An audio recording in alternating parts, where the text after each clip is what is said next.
Well, good morning to everyone on this web call, whichever time zone that you may be in logging from. A warm welcome to all of you. I'm Ashley Tellis, a senior fellow at the Carnegie Endowment, and I have great pleasure in welcoming today a very stellar panel of guests to discuss Darshana Baruah's excellent paper on India and the Indo-Pacific. The subject is critical for all the obvious reasons to India, but it's equally critical to the United States as we attempt to manage the transformations that are currently taking place in Asia. And it's for equally obvious reasons also important to China. And so it's wonderful to have this opportunity occasioned by Darshana's paper to discuss the big questions about the moving geometries in the Indo-Pacific. We have a wonderful panel to discuss these issues today, and I'm briefly going to introduce them before I cede the floor to Darshana. Let me start with Darshana herself, who is the star of this morning's event. She's a non-resident fellow with the South Asia program at the Carnegie Endowment. She's currently in Tokyo, actually, and we are looking forward to welcoming her in person here in DC as soon as conditions permit.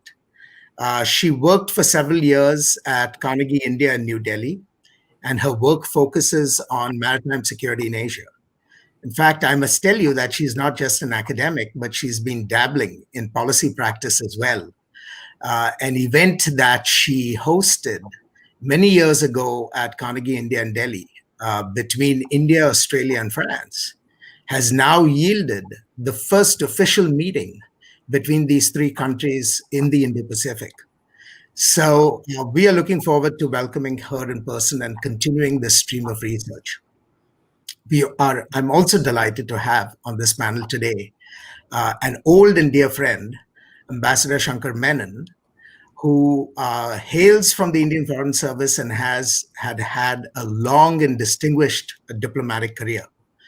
Serving as India's ambassador to China, Pakistan, Sri Lanka, and Israel over the course of his career, and ending up as India's national security advisor from 2010 to 2014. In fact, he was one of the individuals who was pivotal in helping us get the US-India nuclear deal along the finish line many years ago. Did a lot of work both in DC and in Vienna to make that happen. I also want to introduce Luka Curtis, who is Deputy Assistant to the President and Senior Director for South and Central Asia at the US National Security Council. Formerly, she was a Senior Research Fellow at the Heritage Foundation.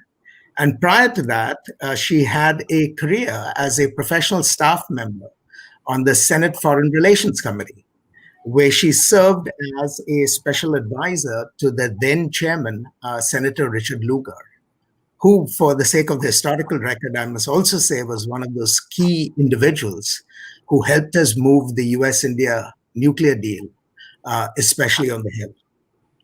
And finally, I am delighted to introduce another of my old friends, Amy Searight. Dr. Searight is a senior associate in the Asia program at the Center for Strategic and International Studies in Washington, D.C. But she's had a government career before she came to a think tank. She worked in the Defense Department as the Deputy Assistant Secretary of Defense for South and Southeast Asia from 2014 and 2016. And in that capacity, actually did a lot of work on the early incarnations of the Indo-Pacific strategy in the context of President Obama's rebalance to Asia. She also served as the Principal Director for East Asian Security at the Department of Defense. So we have today a roster of personalities who are really well equipped to discuss the issue that we have on the table before us. I know you've not come to hear me, you've come to hear Darshana, so I'm going to yield the floor to Darshana and invite you to offer some thoughts on your paper and get the discussion going. Thanks, Darshana, floor is yours. Thank you so much, Ashley. It really is a great opportunity to be on the star panel today discussing India and the Indo-Pacific around my recent paper. Thank you so much to all the panelists who've taken the time to join us for this event today, as well as to every one of you watching this. I'll take about 5 to 7 minutes and try and summarize this more than 10,000 word paper essentially through 3 points. And I want to start with really the title of my paper, which presents the Indo-Pacific, which mentions the Indo-Pacific as a theater of opportunity. I say that based on the importance of partnerships in India's Indo-Pacific approach. It's partnerships that has transformed the Indo-Pacific into a theater of opportunity as Delhi's security environment continues to change and started to change quite significantly, especially in the Indian Ocean region and South Asia. Indo-Pacific has been a way to expand India's presence while leveraging its partnerships. It has provided India an option to increase and economic footprint through collaborations and initiatives at multiple levels. This, of course, spans from bilateral and trilateral cooperation to quadrilateral and multilateral initiatives such as the Indo-Pacific Oceans Initiatives, Coalition for Disaster Resilient Infrastructure, International Solar Alliance, etc. At the bilateral level, of course, India has continued to strengthen its strategic and military cooperations with the US, France, Japan, and Australia, but also with the European Union, Singapore, Indonesia, Oman, UAE, among others. Um, India's outreach, in fact, to the Caribbean island nations and the South Pacific islands recently underscores how Indo-Pacific has really helped India drastically expand its footprint. Having emphasized on the importance of partnerships, I feel it's also important to note that for realistic and effective collaborations among India and its partners, there is also a need to acknowledge and recognize difference in priorities, difference in the theater and regional dynamic for each of India's Indo-Pacific partners. For example, India's priority area within the Indo-Pacific is the Indian Ocean. For Australia, it's the South Pacific. For Japan, it's East China Sea, Western Pacific. In effect, what I find is that a successful Indo-Pacific collaboration may not lie in the convergence of policies, but through coordinated and issue-based partnerships framed by a model of burden sharing. My second point is really about the importance of geography, which warrants a greater attention and engagement with island nations and island territories. Absolutely, definitely India's collaborations with key maritime partners such as the US, France, Australia, and Japan are critical and help India address its capacity constraints. But its relationship with island nations, especially with those in the Indian Ocean, also carries significant implications, given this geographic proximity to India. These island nations are very close to key sea lines of communication with access to choke points, which can help expand and sustain naval forces across vast maritime spaces. Historically, island nations have played a key role in maritime strategy and naval warfare, whether it was for colonial powers or during the Second World War. Today, as sovereign nations, as opposed to colonial outposts, islands in the Indian Ocean have their own strategic priorities and interests. And if those interests and priorities do not converge with that of India's, governments in these islands can significantly alter the security environment in the Indian Ocean through their foreign policy choices. Um, so island nations, long ignored and pushed to the periphery of big power engagements, are beginning to somewhere reclaim their role in maritime security. So the competition may be among the bigger powers, but strategically located island nations today also carry significant agency in the Indo-Pacific, perhaps for the first time in their independent history. Finally, the third point of my paper, which was about India's military strategy. It's the Indian Navy which is essentially leading India's military effort in realizing its Indo-Pacific vision. But and as we see, India has of course collaborated with countries across the region. But we have to also remember the Navy's budget is actually quite small, which gets about 15% of the overall defense budget. So there are serious capacity and capital constraints. Despite these constraints, I think we'll all agree here that Indian Navy has done relatively well in the Indian Ocean region, whether it's HADR, humanitarian assistance or disaster relief operations, or search and rescue. Um, but but I think which to an extent was possible due to the absence of serious competition in the last few decades. But however, with China's growing presence and increasing engagements with the littorals in the Indian Ocean region and South Asia, India's naval priorities and significant investments will remain in the Indian Ocean for the near future. The Navy has essentially adopted a two-fold approach in its Indo-Pacific initiative. The first is to create maritime domain awareness, which includes efforts such as the White Shipping Agreements, India's Information Fusion Center, surveillance and radars across the Indian Ocean region. Priority areas also include underwater domain awareness and anti-submarine warfare. The second part of this approach is to really expand and maintain India's naval presence, maximizing its outreach and visibility. India has not been traditionally that visible in the Western Indian Ocean, as well as to increase its operational experience across the domain. And to that extent, India launched the mission-based deployments in 2017, through which it hopes to be present across the Indian Ocean from 7 key points. If MDA creates a picture that identifies threats and challenges, the presence allows the Navy to respond and shape new developments. Again, keeping in mind the resource constraints, partnerships have become crucial for India in addressing its new security threats. As a concluding thought, an idea that I would particularly like to highlight is the potential of island territories. So we have island nations, Sri Lanka, Maldives, Mauritius, all the way to Comoros, but we also have island territories. The island territories of Cocos Keeling of Australia, Andaman and Nicobar Islands of India, US-UK military facility in Diego Garcia, and La Réunion in France really present a unique opportunity for collaborations in the Indian Ocean region.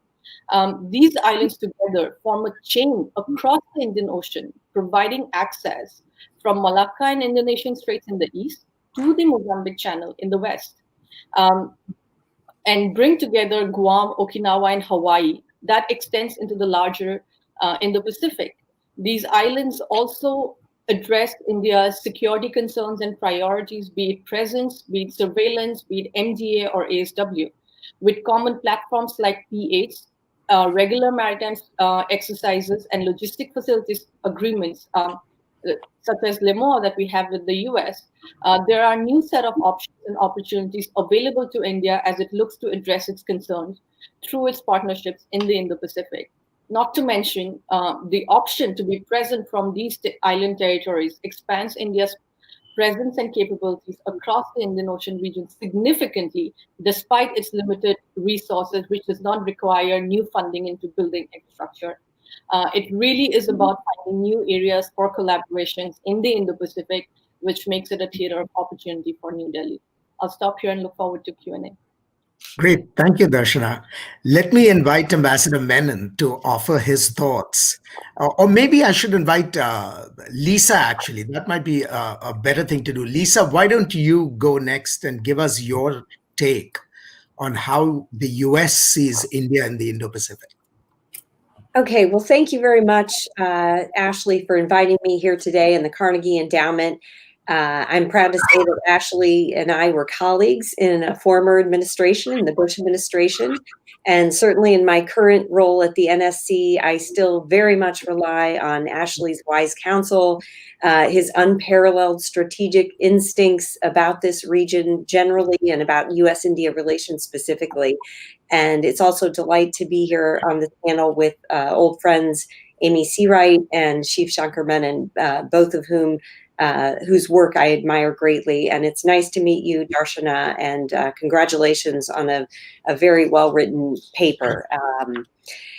And I think your paper is very important. It's very timely, talking about India's role in the Indo-Pacific and identifying India's strategic choices, challenges, opportunities for new partnerships, to achieve really its long-term interest in what you refer to, and I think is correct, this new domain of its foreign policy. So let me talk about the administration's Indo-Pacific strategy and how we envision India fitting into that and what we have accomplished with India over the last 3.5 years. So the Indo-Pacific strategy, which was introduced in 2017, really, is designed to foster a stable, free, open, and rules-based order. But this order is not only for the benefit of the United States. It is for the benefit of all countries that prize their sovereignty and independence. The Indo-Pacific strategy, of course, prioritizes building relations between the United States and India because we view India as an emerging global power that shares our goals of ensuring this region remains peaceful, stable, and with the prospect of growing prosperity.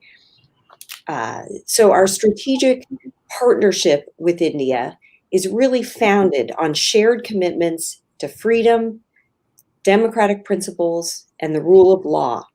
And it really is based on a convergence of strategic interests centered on promoting global security and stability. This administration has elevated the U.S. relationship with India in ways really not seen by any other U.S. administration. The joint statement that was signed by President Trump and Prime Minister Modi following Trump's visit to India in February is testament to this administration's commitment to building the vital partnership. Whether we're talking about increasing collaboration to develop therapeutics and vaccines to combat COVID-19, increasing defense cooperation as seen through the recent passage exercise with the USS Nimitz, or India's recent decision to purchase U.S. multi-role and attack helicopters worth $3 billion, or enhancing collaboration on cybersecurity. The U.S.-India relationship has frankly never been better. So what are the building blocks or structures that the administration is putting in place to implement this vision for a free and open Indo-Pacific? Well, first, we have strengthened the Quad mechanism among the leadership of US, Japan, India, and Australia. At the outset of the Trump administration, the Quad was really not even officially meeting. But starting in November 2017, we started regular dialogues of the Quad at the Assistant Secretary Director General level. And by September 19, we had the Quad meeting at the ministerial level for the first time ever. Additionally, President Trump has met twice in the trilateral format with India and Japan, first at the G20 in Buenos Aires in December 2018, and then again in Osaka at the G20 in June 2019. Both the Quad and the trilateral formats are really important for strengthening the institutional support and fostering that multi-national cooperation that will contribute to a free and open Indo-Pacific. Such mechanisms help check Chinese aggression, and which has increased since the onset of the global pandemic. Whether it was cutting off Vietnam's access to its fishing waters, undermining Hong Kong's self-rule, deploying military submarines to threaten Japan, or contesting Indian territorial sovereignty along the line of actual control, Beijing has engaged in increasingly aggressive behavior throughout the Indo-Pacific, even as the global community has grappled with the coronavirus pandemic. From a bilateral perspective, China's recent actions on the line of actual control has further reinforced the importance of the U.S.-India strategic partnership, and it strengthened the U.S. resolve to work towards building that relationship as a bulwark against Chinese aggression. Throughout the crisis, the United States has provided strong and unambiguous support for India, and our cooperation has certainly grown closer. And we are encouraged by India's strong yet responsible approach to the Chinese aggression. While always seeking to de-escalate through diplomatic means, India also demonstrated military and economic resolve. Another building block for establishing a free and open Indo-Pacific is the Blue Dot Network Initiative, which provides like-minded countries an opportunity to work together to promote sustainable and transparent financing for infrastructure development. And there's so many other issues that require our focused attention to realize the vision of the free and open Indo-Pacific.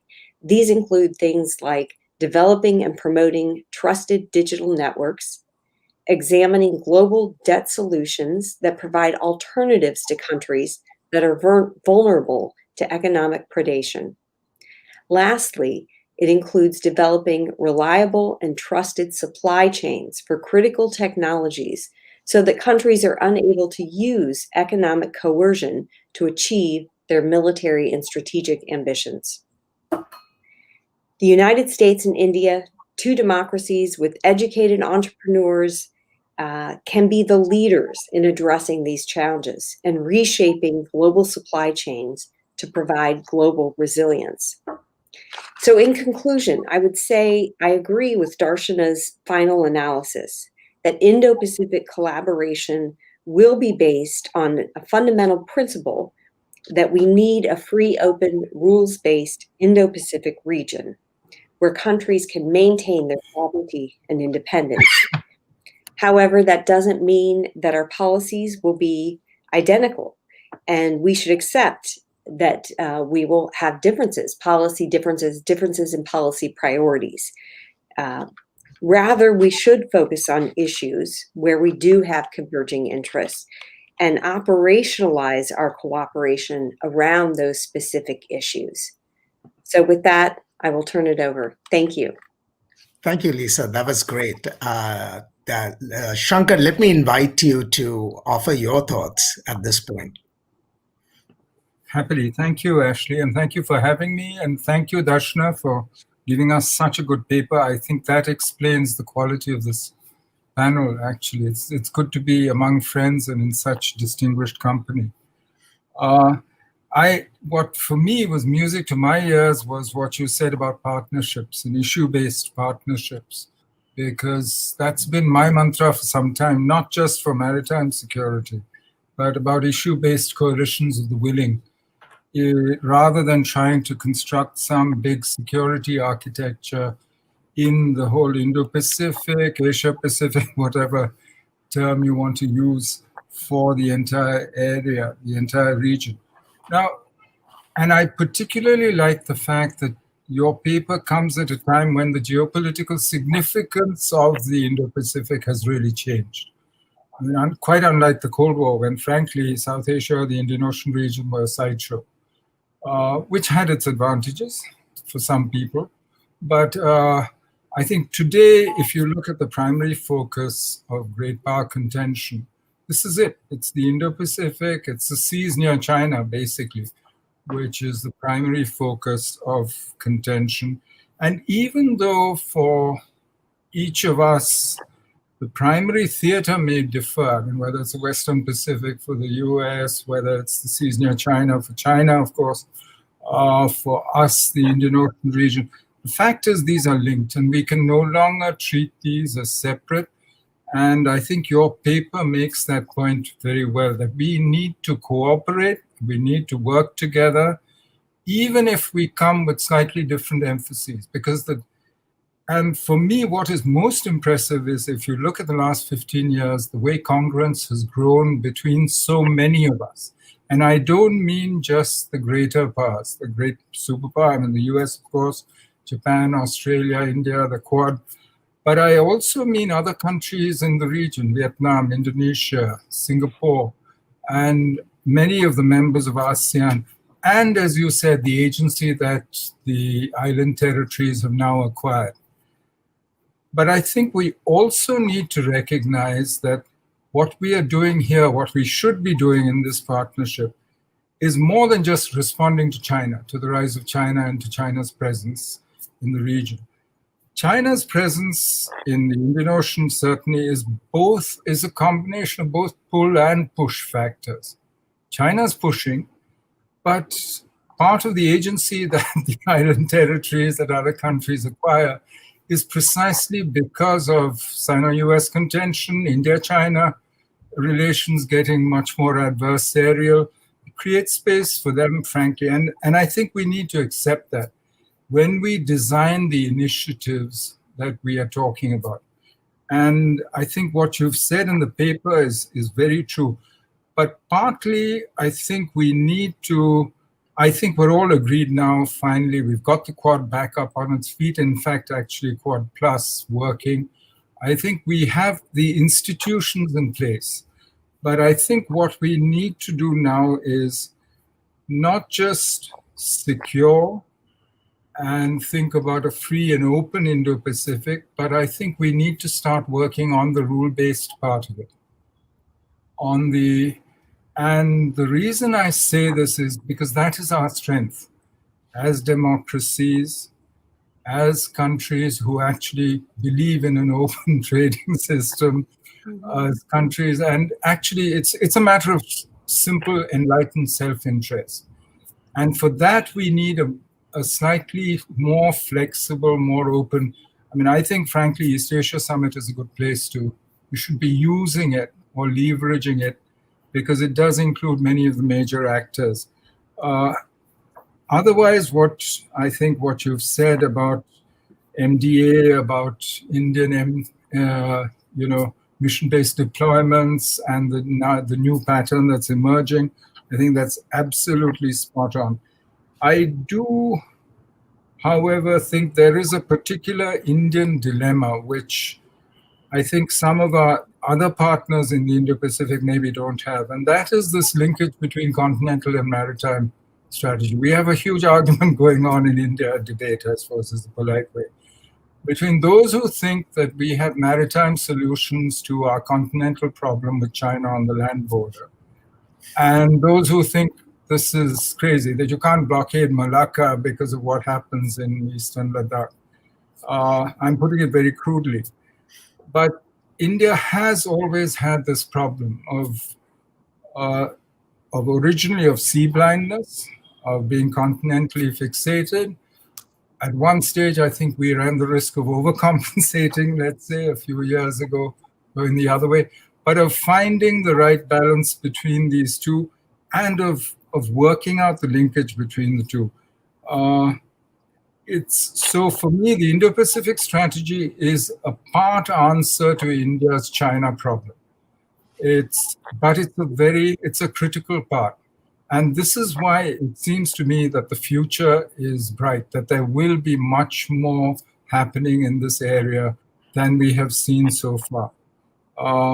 Frankly, the effects of this 2020 Indo-China crisis only prove, I think, to everybody how important this is and how much more we need to be doing.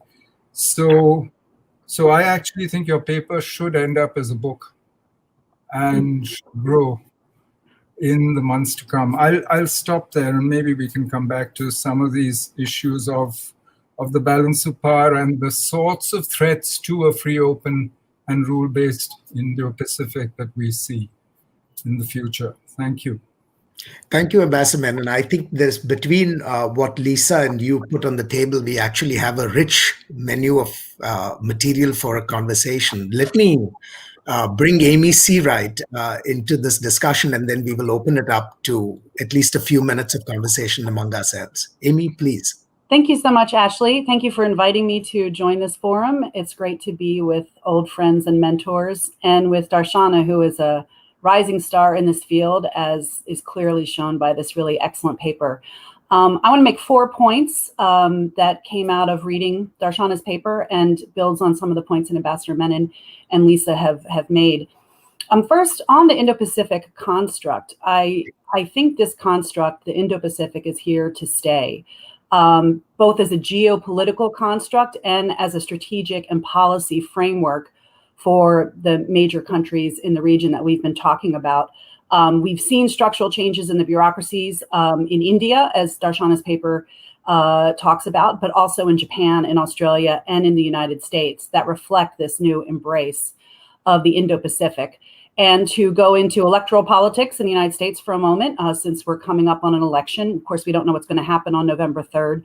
But I think it's fair to say that either administration, a second Trump administration or a Biden administration, will continue to invest in the Indo-Pacific as a geopolitical construct and as a policy framework, a strategic framework for approaching the region. When we think about a potential Biden administration, I think it's quite clear that India will remain at the heart of an Indo-Pacific approach. Biden has a long history in supporting initiatives with India, both in the Obama administration and prior to that in the Senate. And I think there's been a fairly clear and strong trajectory going back to the George W. Bush administration, through the Obama administration, through the Trump administration, of continuing to build cooperation, especially military, mill-to-mill cooperation, but in other spheres as well, really build up this partnership. And I think that is going to continue. I think a Biden administration will continue to see India as a really critically important strategic partner with shared values and strategic goals, including a real respect for international law and norms, as Ambassador Menon just mentioned. Now, a Biden administration, there is going to be a strong democracy agenda he and his campaign has made that clear. And that might create some issues with India, given India's current situation on democracy and human rights. But in other areas, like, returning to a real embrace of multilateralism in international trade through the WTO and more open liberal trade policies, and cooperation in other areas on global health, responding to, for example, the COVID pandemic and other issues, I think we'll see a lot of cooperation that will, both between the United States and India, and with India at the center of a more multilateral approach. And the Biden campaign has also talked a lot about support for Tibet. So I think all of those ingredients will add up to, there's always issues in the U.S.-India relationship. I think it'll continue to be strong. And I think an Indo-Pacific approach with India as well as Southeast Asia at the center of that will continue. The second point I want to make is about partnerships. I thought that was a really important part of Darshana's paper. And I just want to highlight, the point that she makes about the Japan-India partnership, I think is so important. It's really been transformational and still somewhat underappreciated how much this partnership has, I think, is leading to a real structural change in the regional order. Because of the real alignment of interests and outlook and cooperation, at a time, these are two incredibly important countries in the region, and them getting together and leading the way in many ways, including on, in the case of Japan, on the Indo-Pacific sort of construct itself, and in many other initiatives, has been really important. Now, as Darshana has pointed out, it remains slow to materialize in terms of operationalizing that partnership through real concrete outcomes. And we see that sort of across the board with India. It's always, partnership with India, whether it's the U.S. partnership or Japan's partnership or any other partner, is, I think the value is incredibly, it's there, it's obvious, and so investment makes a lot of sense. But we also all have to have a lot of patience, because it is frequently very slow to materialize the real outcomes that both sides seem to want. So, but in terms of partnership, I think it's surprising that there's not more discussion about Indonesia as a potential partner. We hear a lot about Japan and Australia, the United States, sometimes France or the EU, but Indonesia is such a natural geostrategic partner for India. They're neighbors. With close geographic proximity. Indonesia is a leader of ASEAN. It is sitting astride some of the key choke points, maritime choke points in the region. Indonesia also has very strong ties and growing ties to the Pacific Islands, which India wants to play a larger role in as well. So I think for all of those reasons, and we've seen some progress in terms of the joint statement between Jokowi and Modi on a maritime vision for the Indo-Pacific. But there's a lot of potential there. And I think that's an area where I think we all should be looking for ways to support or inclusive architecture or frameworks where we can kind of boost that partnership a little bit. Now, it's also important to note that Indonesia is a Muslim majority country, and this is where some issues might come to the fore, which brings me to my next point, which is, India has huge potential and is seen in the region, including in Southeast Asia, as a real rising power and a really important strategic and economic player in the future. CSIS, we did a poll of Southeast Asian strategic elites, and it clearly shows that India is seen in 10 years as one of the most important players in the Indo-Pacific and in Southeast Asia. So on the economic side, the demographic side, the military side, there's huge potential there. Yet India continues to punch below its weight in many ways. On the military side, it still could do a lot more in terms of investments in new platforms, collaborations with other partners.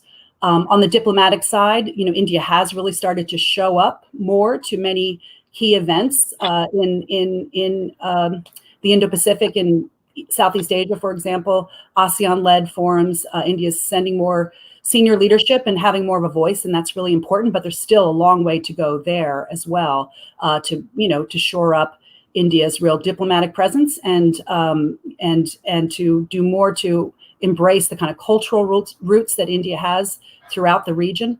On the economic side, India has huge growth potential and is growing strongly, but still could go a long way in terms of being more integrated in global supply chains. But it's been very slow to open up in terms of trade liberalization. India walking away from RCEP, I think, is an example of that, of missing an opportunity to be more economically and strategically relevant to the region. And it's a reason why, there's still very little appetite to invite India to APEC because it's been so slow on trade liberalization side of things. And then when it comes to soft power, India is the world's largest democracy, a lot of shared values, respect for international law. And yet we've seen an erosion on press freedoms and other democratic institutions, and some suppression of religious minorities in Kashmir and in the CAA. And so all of these are issues I think that India has to grapple with. It's still going to, I think there's no question of anyone in the region, everyone sees India's strategic potential and sees India's rise, but it still could do a lot more to increase its diplomatic and strategic weight in the region. And then the final point I want to make is about the regional architecture. I agree with Ambassador Menon that we shouldn't be too focused on just large forums of regional architecture. We should be looking for functional-based, issue-based, issue-driven cooperation in whatever quad or trilat or any kind of geometry makes sense for the issue. But it remains true that the regional architecture is very bifurcated between things like the SARC that are focused on the Indian Ocean region and other institutions that are more Asia Pacific based and Pacific Island based. And so I think there's, the East Asia Summit is a bridge, and I completely agree with Ambassador Menon. I think the East Asia Summit is something that should be really fleshed out more so that there's more parts of the East Asia Summit that are more operationalized and functionally based rather than just an annual meeting of leaders. There's a lot of potential there, but there's also more we could do to try to integrate other countries in South Asia and the other parts of the Indian Ocean region, as well as the Pacific Islands, which sort of are off on their own kind of regional architecture.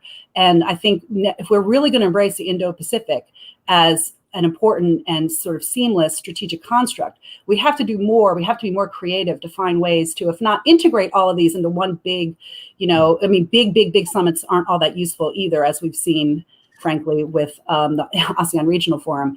So, increasing the size of these is not necessarily the answer, but finding ways to synergize and just functionally integrate these different organizations and issue-driven cooperation, I think, is another important task. I'll stop there. Thank you, Amy, and thank you for some plain speaking as well, because it's sort of provided, grist for me to sort of raise some questions that all of us can reflect on. Let me start by anchoring my first thought on the issue that Ambassador Menon raised about the continental versus the maritime. There is a great chapter in Paul Kennedy's book, The Rise and Fall of British Naval Mastery, where he talks about the difficulties that amphibious powers have with generating national power, because they end up being diverted between continental commitments and maritime ambitions. And France, for Paul Kennedy, was the classic example of why the French effort to develop a maritime presence failed, because it could not sort of adjudicate the balance between what it wanted in continental Europe and what it wanted on the seas. That's what created the opportunity for Great Britain to then dominate first the European waters and then eventually the globe. It seems to me that India faces a parallel challenge as it sort of looks forward to expanding its own role in the Indo-Pacific. And I thought the first question that would be worth some thought, and I would invite our Indian colleagues, both Darshana and Ambassador Menon, to offer some thoughts, is to what degree is India's current Indo-Pacific preoccupation a preoccupation driven primarily by the Navy and the Ministry of External Affairs, rather than the nation as a whole?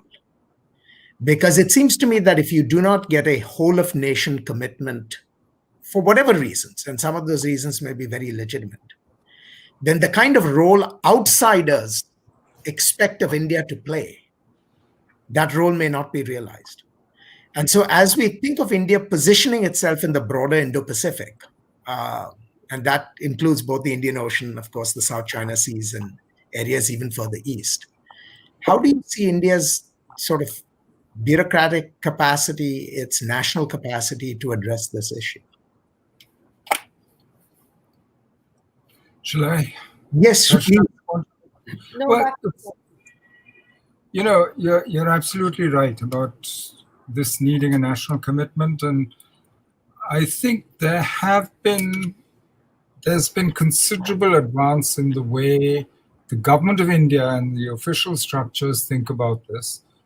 Mumbai helped in one sense because the attack came from the sea.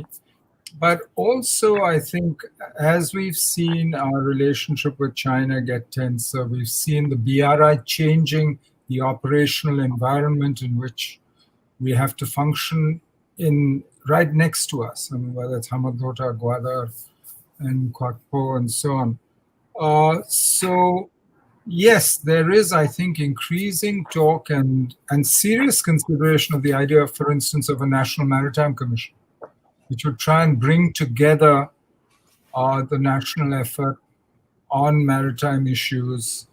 I mean, of course, they look to the old Atomic Energy Commission and so on as examples, because that's our experience. I mean, and maybe that's not actually the right example to use, but that's a different argument. But at least there is much more awareness. It used to be driven primarily by the Indian Navy and MEA. You're absolutely right. MEA was the first to make the organizational changes, create an IR division. MEA has been pushing for much longer. Actually, when we started with MDA with Maldives and Sri Lanka in 2008-9, you know, when we first, and then started talking about trying to do the same thing in the Bay of Bengal. But I think now it's well beyond that. It's well.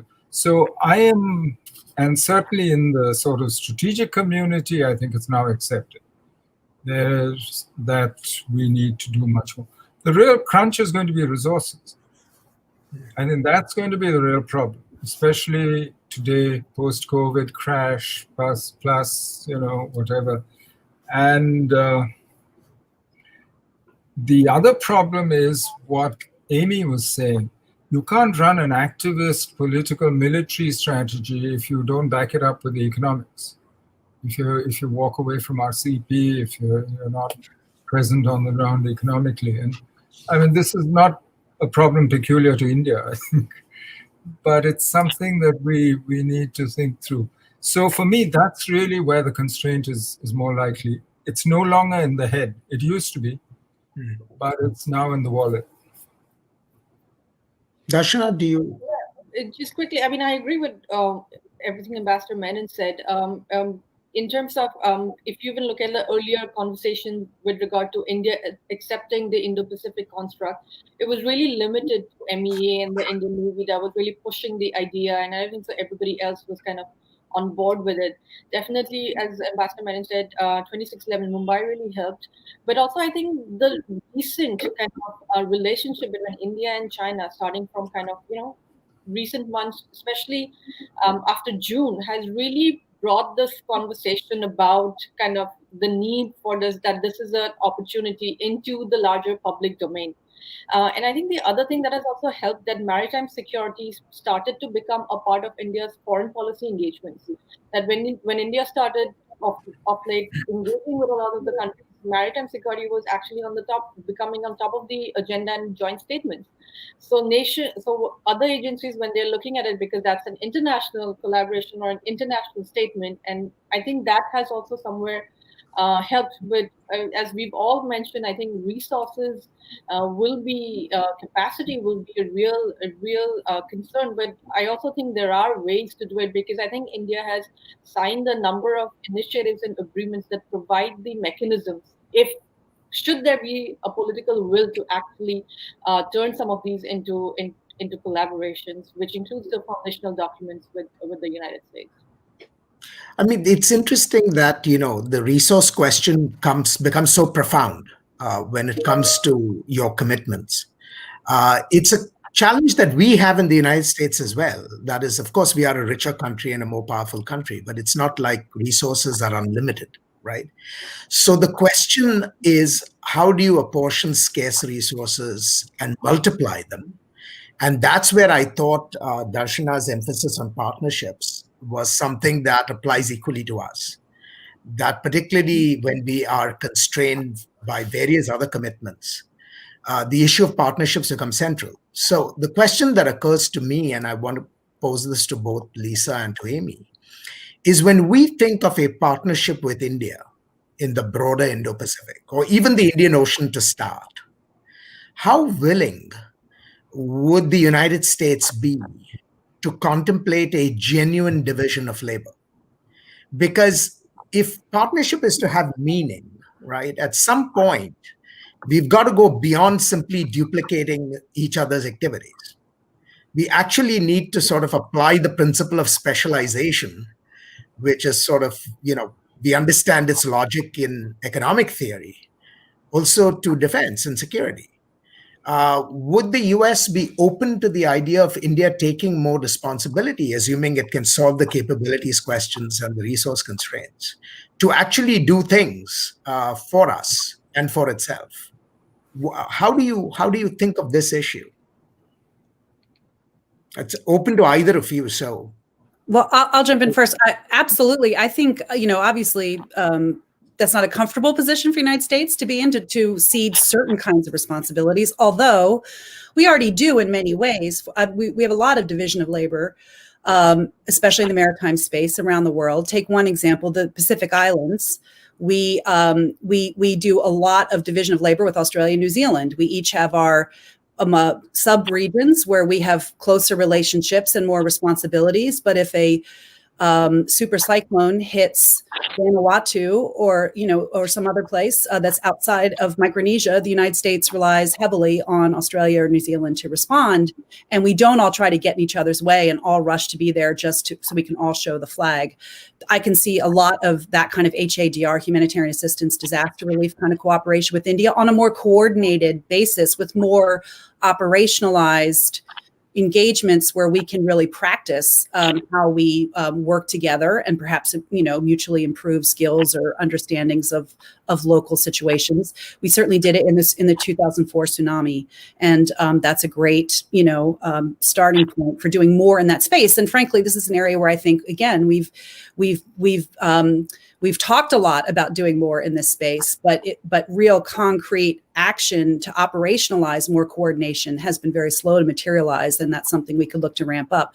But more broadly, when we look at the maritime space, I mean, the Indo-Pacific region is vast, especially in the maritime space. The Indian Ocean is vast. There's no way that the United States Navy can ever, completely patrol and do the kinds of things it wants to do in the Indian Ocean by itself. It already does rely heavily on partners to coordinate with. And I think you see a lot of growing trilateral cooperation with Australia and Japan in the maritime domain that I think will shift increasingly into the Indian Ocean. And India is such a natural partner for that. And I'm so glad that Darshana in her paper talked about the Andaman, Nicobar and Cocos Islands and, P8 cooperation that is beginning, but still has, a lot more that we could do for joint patrols, for maritime domain awareness, more we could do on anti-submarine warfare. There's a huge amount of joint work that we could do in a coordinated and, yes, division of labor kind of way that is just sitting there on the table to be done. And those strategic points, the Andaman Nicobar Islands and the Cocos Islands, one of the great things about the Indo-Pacific construct is it's sort of given us new maps to put on our wall. And the map I had in my office in the Pentagon when I was there had, a view of the Indo-Pacific that showed so clearly, I think Darshana has a similar map in her paper, show clearly how important that, the Andaman and Nicobar Islands are, the Cocos Islands, they're where they are in terms of strategic choke points, in terms of the proximity of India and Australia. And, we can imagine the United States and Japan joining in. Indonesia's right there too, which is why I brought up Indonesia. So there's a lot of potential there that I hope we'll be working on the next several years. Lisa, do you want to say something? I'll add a few points. I think Amy did a great job of talking about burden sharing in sort of the military maritime realm. I would like to talk about it in terms of economic issues, and especially in this post-COVID environment where you have several of the smaller countries that are going to be debt laden, and we want to make sure that they don't become vulnerable to Chinese economic coercion.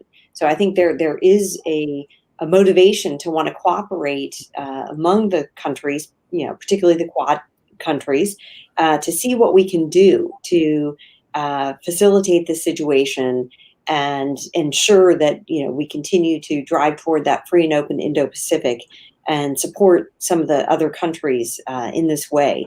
Also, supply chain diversification. We're going to have to burden share on this issue. Everybody has something that they bring to the table. India with its pharma industry. There are critical technologies that some countries do better in than others. So we're absolutely going to have to burden share and cooperate. And I think, this administration is very comfortable with that idea. I think when it comes to the South Asia region, we have seen India reluctant, I think, for the U.S. to become more involved. But I think we'll see that changing because of the situation that we're finding ourselves in. Ambassador Menon mentioned how China is becoming more assertive in what it's doing with the other South Asian nations, the kind of infrastructure it's establishing, getting involved in the political dynamics of the countries, just something new. So I think we're all going to have to become more comfortable with that idea of cooperating and burden sharing, working together toward similar goals. And I see this happening more. We're already talking about it. We're starting to see more openness from India in particular in discussing these issues. And I just think it's inevitable that we're going to have to think in terms of burden sharing, not only on the military maritime realm, but also when it comes to the economies, to countering Belt and Road initiatives, to supporting those countries that might be vulnerable to Chinese economic coercion. Let me sort of draw that out a little bit and, because I think it's useful for us to ask ourselves hard questions on some of these things, right? So when one looks at the whole question of burden sharing, for example, it seems to me that given India's challenges, it's logical and understandable that it would want US assistance in various ways for dealing with its security problems. The question I have for our Indian colleagues is, do you think New Delhi has reached the point where it's comfortable offering assistance to the United States in support of US objectives. So US support for India and support of Indian objectives, completely understandable. It's in our interests, and I've always argued that we ought to do it, irrespective of whether India can respond sort of commensurately or not.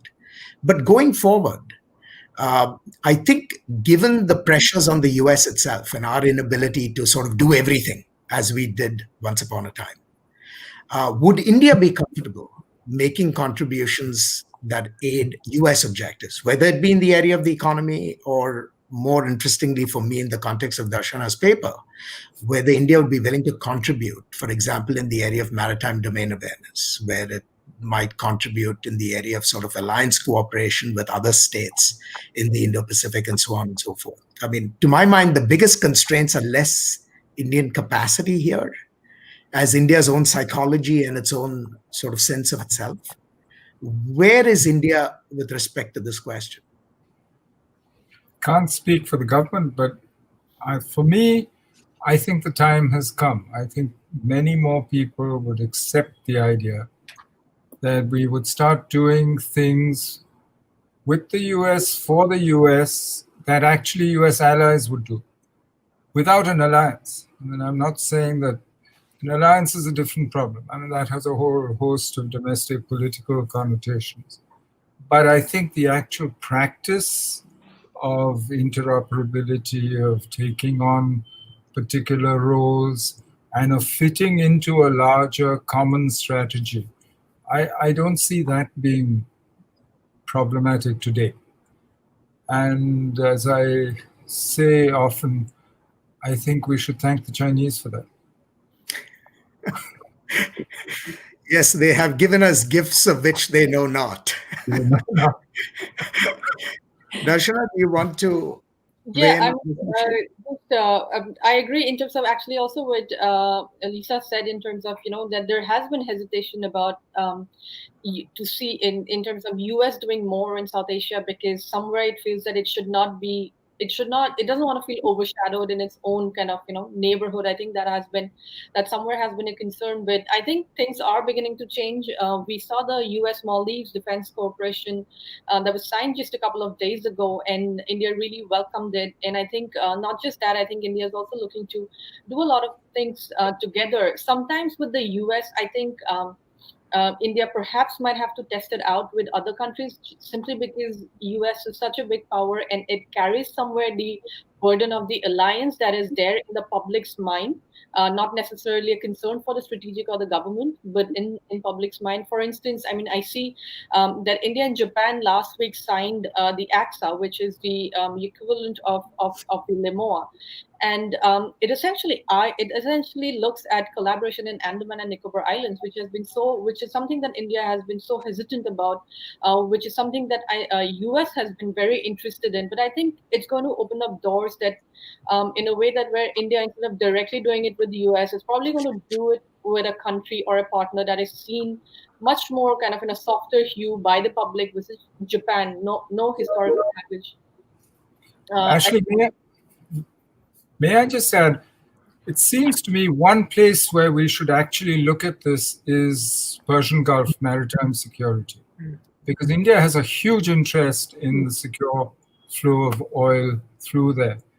US interest, frankly, is declining. I mean, you're now self-sufficient in oil, gas. And I think that's somewhere where certainly we should look at seeing how we divide roles and we can do things together. Yep. I think there are two areas or three areas actually, that seem to be live for testing this proposition out. One is with respect to the islands in the IOR and in the Indo-Pacific.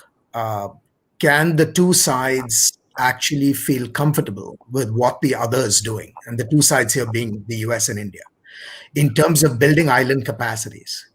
The second area would be simply in terms of defense cooperation. We have agreements that we have now signed. We are on the cusp of concluding the last enabling agreement, which I think is BECA. But the agreements have been permissive rather than sort of enabling us to actually do things on a routine basis, where even though we have now a legal authority to do things, every little thing we do has to be negotiated and renegotiated, over and over again. Can we think of these enabling agreements in terms of giving us a blank check to do at least routine things? Now, obviously, nobody is expecting extraordinary sort of decisions to be implicated by the use of these agreements. But routine things that, we do with all our partners, can we imagine that sort of a world? And then third, are there areas in the Indo-Pacific where we can rely on each other's capacities more? And to my mind, relying on India to take greater responsibility in the Persian Gulf, in the Bay of Bengal area, are natural to me. The Southern Indian Ocean, I think, will still be an area where the US has relative advantage because of our presence in Diego and because of our other capabilities.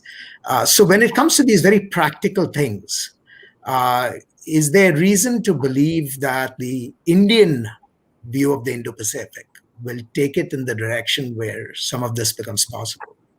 And I would like my American colleagues to weigh in as well on this, because I know both of you have worked these issues extensively.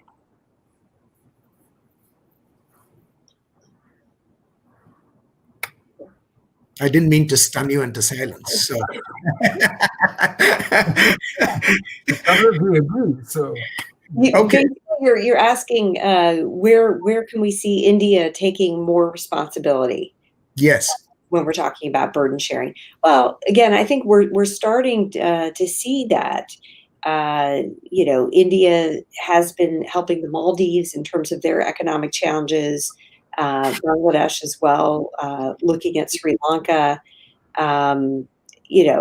So I think we do see India starting to take on that role. I think the maritime issue is interesting because we've never really found that India taking that lead on maritime grouping. I think to the extent that we would hope. Certainly, India has a lot of capacity, and we've seen that, especially in the last few weeks, amidst the India-China border crisis. We've seen a lot of Indian naval activity being displayed.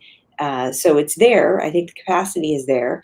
But I think when it comes to sort of, leadership in leading other countries in the region on the naval front, I think we would like to see more. We would like to see India taking more of a leadership role in the naval realm. But I think also again, we come back to when we're talking about island capacity, and I think Darshana rightly pointed out some of the vulnerabilities that India could have if these islands go a certain way or become influenced unduly by certain countries.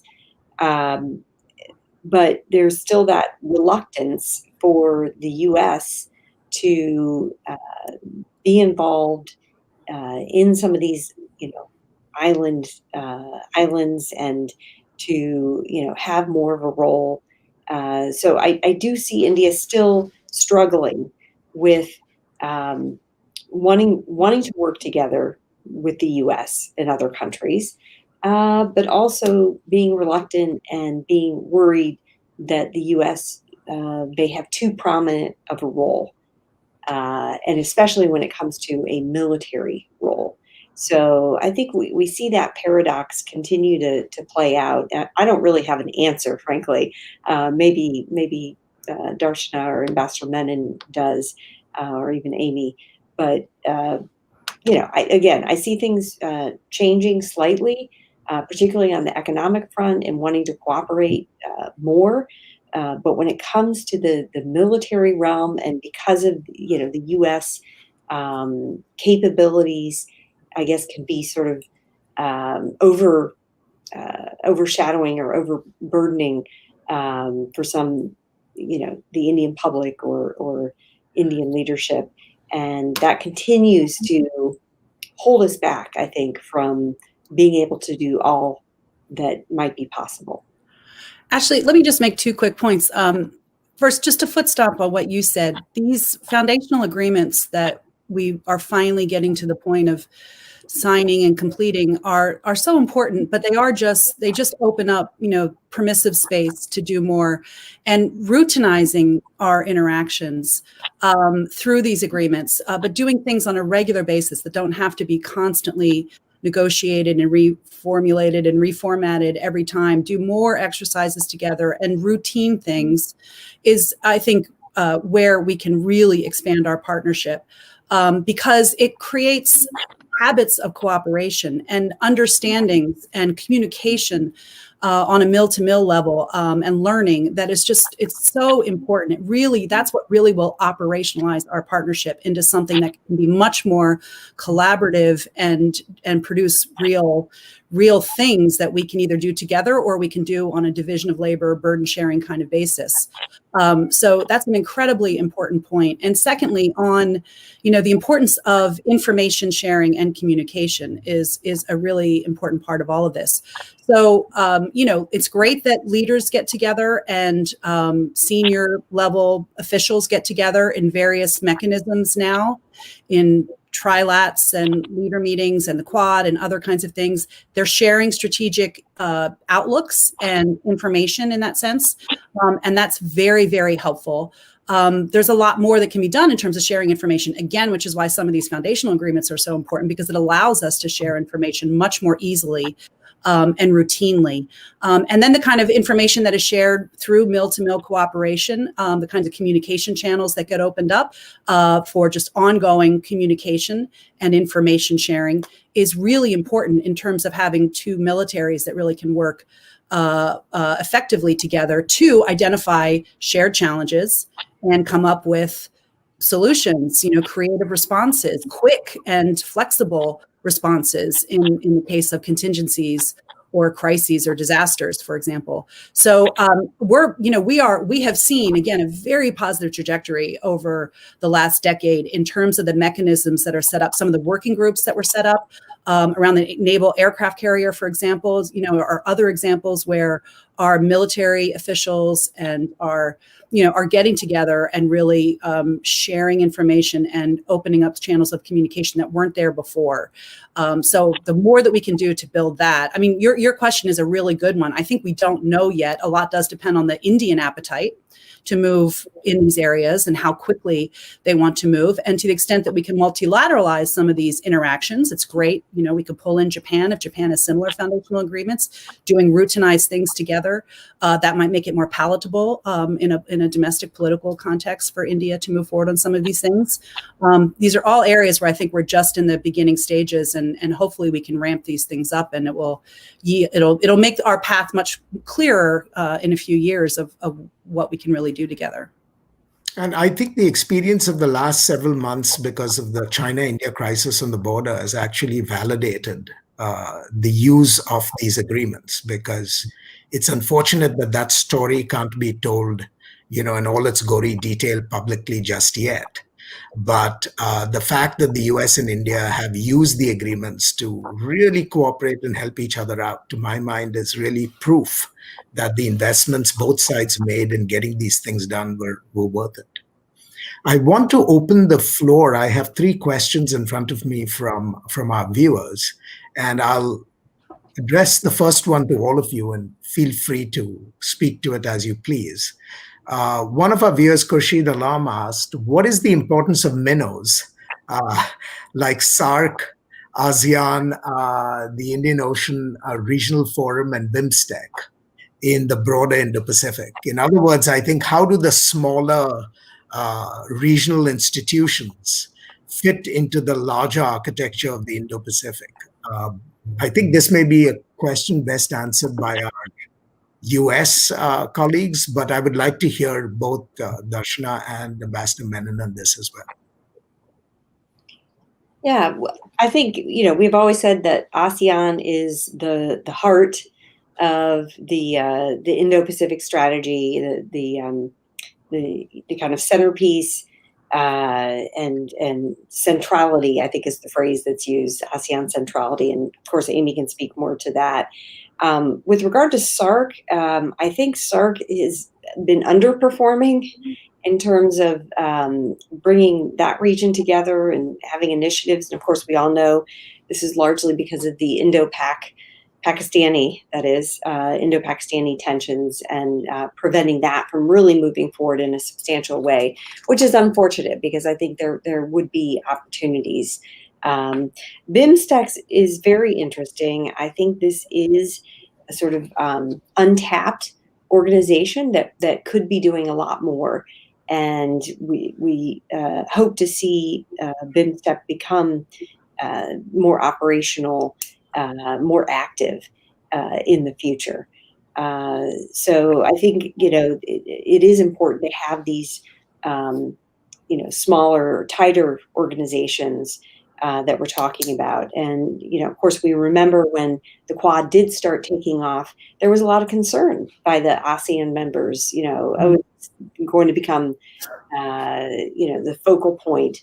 But that doesn't have to be the case. Let 1,000 flowers bloom. Let these different partnerships come up, and they'll focus on different issues that make sense for those members in those organizations. So I think they all can serve an important role. And IORA, I think we're hopeful that will see more activity and more of an Indian leadership role there in taking that organization further. The U.S. would like to help. We'd like to support. But again, there has to be that open door from India to allow us to work together more closely on that. And hopefully we'll see that as we move forward. I'll just say that, the different regional architectures in the Indo-Pacific are a very sort of messy patchwork. But when you look at the different pieces of them, they all have some value, but they're very different, and they all have their deficiencies and their structural problems, and they all have their good points and their value for particular reasons. So it's, I think in the old days in the U.S. foreign policy establishment, I was in the State Department for a few years in the George W. Bush administration, and there was a lot of debates about APEC and the ASEAN Regional Forum when the East Asia Summit was coming online, and the sense of like we have to choose: are we going to stick with the institutions that we've invested in, or should we jump to this new one? And I think that was all misguided. In that, as Lisa said, I think the past decade has shown that 1,000 flowers can bloom, and investment really in all of these makes sense from a leadership perspective. If you're the United States or India or Japan or Australia, and if you're members of these organizations, you've got to send senior representation to show up, and you've got to work with other countries to try to lead the organization, come up with practical, pragmatic things that the members can, have a mutual interest in and push those forward, which is not always easy, but you've got to put in the hard work to operationalize the potential there. And the other real value of some of these organizations, ASEAN is a key example of this, is it allows smaller countries in the region to really have their voice heard, and for them to band together. And they can't always do this, but to the extent that they can band together and put out a unified voice on key issues and on their vision for the region. I think I believe that's tremendously helpful in terms of restraining other powers, more powerful countries, from kind of stepping in, stepping over them, stepping on them, and sort of putting their agendas forward. It really does set the table in a way that forces other larger powers to come to the table and to some degree, accept their vision, their norms, their sort of view of the region. So in that sense, they can be incredibly important, although we've seen in many of these organizations that smaller countries don't always have the will or ability to really do that. But to the extent that they can, I think it's in India's interest and it's in the United States' interest to support them in that effort, because typically they want an inclusive, open region where outcomes are determined by norms and international law and not by brute force, and that's good for all of us. Well, these raise. Go ahead. Just support what Amy said, that we really should be pragmatic about this. Whatever gets you through the night, it should be, I think, our basic approach. Because frankly, you can't have an Indo-Pacific strategy which excludes significant members of ASEAN. Without Indonesia, without Singapore, without the Philippines, it's like having a hole in the heart of the strategy. I mean, it doesn't make sense to me. So I think we should use whichever of these organizations is in a condition to actually work with us. If you insist on working with ASEAN as a whole, it becomes more complicated. They work by consensus, you get lowest common denominator politics. But I do think that there is enough room, and this is why I like what Darshana said about issue-based partnerships and building those on separate issues. It'll be different for anti-piracy, it'll be different for terrorism, it'll be different for HADR. And I think we should use whichever one of these actually helps us. Yeah, I think a political eclecticism in that sense is probably the only solution given the differences in capacity and interests throughout the region. I'm very conscious of your time, but there are two questions that have come from the floor, which I do want to address to our Indian colleagues. Vivek Joshi has asked, how will India balance its desire for strategic autonomy with closer cooperation with the United States? This is a hardy staple of Indian political debates, and I was wondering if our Indian colleagues would address this. And I think there are two other questions, but they are derivative of this one. The first is, what can India do to better integrate itself with the West, which is another way, I think, of asking the relationship between strategic autonomy and cooperation question.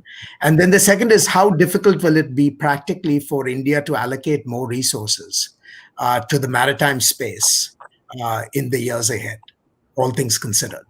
And so if at least our Indian colleagues could take a crack at these two questions, the relationship of strategic autonomy with cooperation with others, and then the question of resources and resource allocation for maritime spaces, that would be great before we adjourn. Ambassador Menon. Darshana, you want to? Yeah, okay, sure.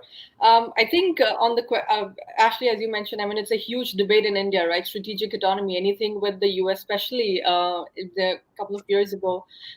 Even the demo, it took us 16 years to sign it on the question of strategic autonomy, what it does to kind of India's strategic autonomy. But I think today also we're seeing the question of, or the argument that let's not confuse strategic alignments with kind of strategic autonomy, that when you have a common threat or when you have a common challenge, and that can be better addressed, especially given India's capacity constraints and resource constraints, which is really coming up even as India looks to manage a really powerful neighbor, both on the maritime domain and continental, which before was not the case because it was limited to the continental domain, and today it's spreading out. So you're also spreading, your resources are spreading thin. So I don't know what options do you really have. I mean, so of course one is, that's why the alliance as a conversation is still such a sensitive conversation in India, and I don't see India moving into a kind of an alliance system the way US has with Japan and Australia, and I'm not sure US is even seeking that kind of an alliance system with India. But alignments that you align on specific issues, you align on specific areas, and you work on that, and that does not derate or take away from your strategic autonomy. And I think we can see that happening on a number of issues. I mean, India is continuing its relationship with Russia while signing all the basic documents with the US. So it's balancing your interest in terms of where it really it comes from. Yeah, that's what I thought I'll add to it. Great. Well, it seems to me that strategic autonomy, what does it mean? It means I decide. That's what it means, right? I can decide to work with whoever I want. It doesn't mean that I don't work with certain people. It only means that I decide what to do when it's in my interest. And as long as your decision-making is autonomous, which it has to be, two sovereign states choosing to work together, and with increasing congruence between them, between India and the US. For me, it's a bit of a philosophical argument. The answer to that is really whatever I choose to do is strategic autonomy. Whether it involves alignment, even if it involves signing things like the Indo-Soviet Treaty in 1971, I don't think Indians at that stage thought that we'd somehow lost autonomy or independence of decision making. So I don't see that contradiction between working very closely with the US on areas where our interests coincide and strategic autonomy. But how to integrate better with the West? This is a real issue, because this is something that we have to decide. My own view is quite clear that India's done best when she's most integrated with the world. And the world, world economy, is basically the economy run by the West. That's the economy which today is there. But, at a time of stress under COVID, global economy collapsing, naturally everybody's turned towards self-reliance. How far along the line to autarky that means we go makes a big difference. So I think if we take the basic decisions about the levels of engagement, I think the rest of it will fall into place. But I do think we have a moment today where, this is a cliche, but we really are at a crossroads. We need to choose how far we want to integrate with the world. We want to also choose to see whether we can step up our game and actually be a provider of security in the Indian Ocean region and South Asia. Because today it's no longer an exclusive sideshow to the rest of the world, which is exclusive and open only to India. So I think that fundamental shift we have to come to terms with, and we need to step up our game. Actually, can I make one quick point on the integration?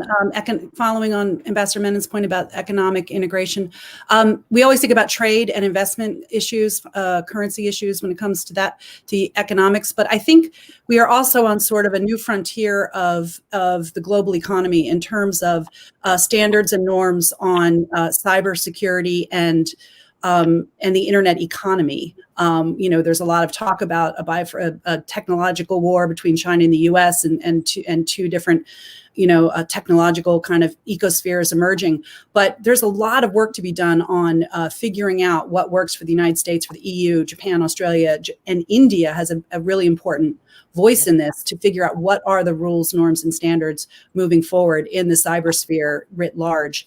And I hope that we're in intensive discussions with India and our other partners on this. I think there's room for really trying to figure out what a collective vision is that would keep the internet economy and the and the cyberspace open and have the right kind of rules of the road that would benefit all of our economies, and our other kinds of interactions would be safe and secure as well. I'd like to add something. Go ahead, please. Okay, so on the question of how does India integrate with the U.S. while maintaining strategic autonomy, I wouldn't underestimate the power of the people-to-people relations. India has the second largest foreign student population in the U.S., high-tech workers, and I think, we really saw the manifestation or the highlighting of these people-to-people ties in the two major events, the Howdy Modi event in Houston in September, the Namaste Trump event in Ahmedabad in February. Of course, I think these resulted from the close personal ties between the two leaders, but they also were an opportunity to spotlight the people-to-people ties that are so strong between India and the U.S. So I wouldn't underestimate that those people-to-people ties can contribute to drawing India closer to the U.S. while, of course, maintaining its strategic autonomy.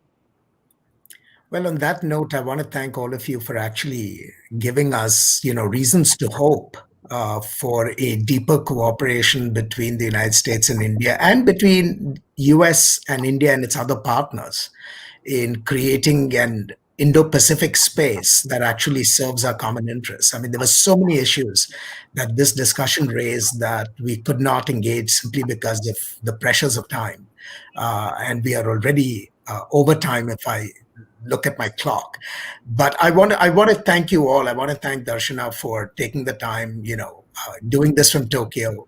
giving us the paper, and to Ambassador Menon, to Lisa, and to Amy for joining us. I hope I will see you, not just again through the airwaves, but hopefully in person sometime soon. So until then, take care of yourselves and keep safe. And to all our viewers, I apologize for those whose questions I could not entertain because of time, but I look forward to joining you in another virtual format as well. Thank you very